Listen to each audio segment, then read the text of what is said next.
All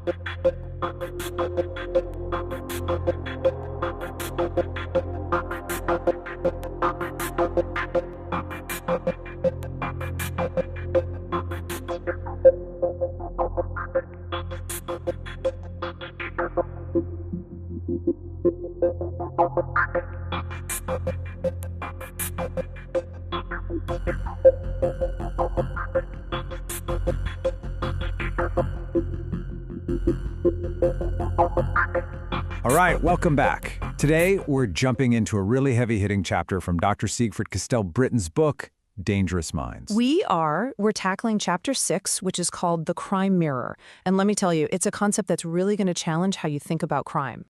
You know, the chapter just kicks off with this question that really stops you in your tracks. It asks, what if crime isn't just, an isolated act, a simple breaking of a rule? What if it's actually a reflection of something much, much bigger? Not just about the criminal, but maybe, just maybe, about us. And that's the core of it, right there. Dr. Britton calls it the crime mirror. And the idea is pretty profound. He suggests that every single crime tells a story. Of course, it reflects the mind of the individual, their choices, their psychology, but it also reflects the world that shaped them, the cracks in their community, our collective fears, and maybe most importantly, the indifference that let their problems fester in the dark. So, to help us really get what this mirror is showing us, Dr. Britton doesn't just stick to theory. He gets into the real world. He walks us through 3 pretty chilling case studies of 3 different men.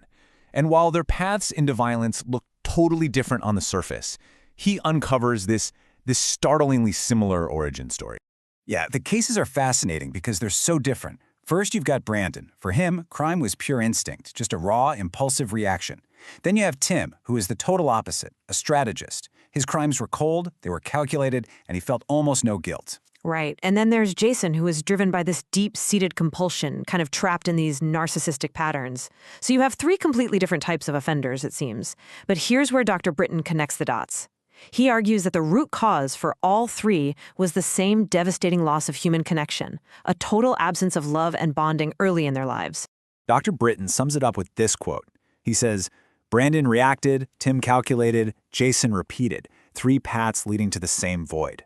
It's powerful stuff. He's showing us that whether a crime is an impulse, a plan, or a pattern, it so often grows out of that same empty space, that void. Okay, so after looking at the individual, this is where Dr. Britton does something really fascinating. He takes that same mirror and he turns it around. He asks us, okay, what does this mirror show us when it reflects not just one person, but our entire society?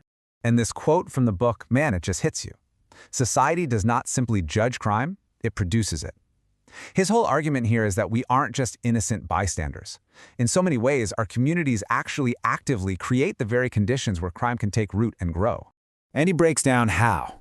He says the seeds of crime are planted right here, in a classroom that ignores a kid who's struggling, in a home where discipline is all about fear instead of love, in a city where being born into poverty feels like a life sentence. You see, each one of these failures creates a world where a person can feel so invisible that committing a crime becomes the only way they think they can be seen. But that brings up a huge question, right? If this reflection is so clear, why is it so incredibly hard for us to look? Well, facing what's in that mirror is painful. It's painful for the person who committed the crime for sure, but it's also deeply uncomfortable for society. And Dr. Britton actually dives into the psychology of why we all have this tendency to just look away. He actually brings in the work of another psychologist, Donald Nathanson, who identified something called the shame circuit. And it's this powerful defense mechanism that kicks in. Step 1, we hide the truth. Step 2, we deny we had anything to do with it. And then finally, when our own image of being a good person or a good society is threatened, we attack. We blame the criminal, we blame the system, we blame anything and anyone to avoid looking at our own part in the problem. And this brings us to what is maybe the single most important point in the entire chapter. Because after showing us all this, all these really painful reflections, Dr. Britton is not saying we should just excuse crime. Not at all. This whole exercise of looking into the mirror has a completely different goal. Yeah, this is the crucial distinction. Understanding the root causes is not about letting people off the hook. As Dr. Britton writes, compassion, when it is mature, does not cancel justice, it deepens it. The whole point is that understanding the wound, both in the person and in the society, is the only real way we can stop the same story from playing out over and over again.